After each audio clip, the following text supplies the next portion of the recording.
চলুন জেনে নেই কিভাবে একটি পয়েন্ট সেটআপের উপরে গাড়ি চলাচল করে থাকে। একটি পয়েন্ট যথারীতি যদি সেটআপ না হয় তাহলে এভাবেই চাকাগুলো ডিরেল হয়ে গাড়ি দুর্ঘটনা হয়ে যাবে।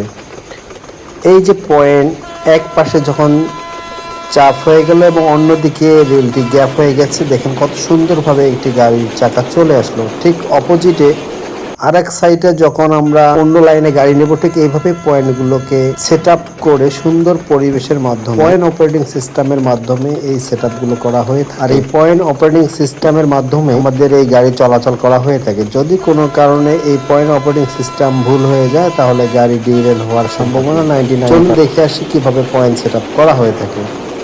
যখন গাড়ি আমরা নেব ঠিক এভাবেই একটি টাম্বলারের মাধ্যমে পয়েন্ট পরিবর্তন করে গাড়ি এক লাইন থেকে অন্য লাইনে নেওয়া হয়।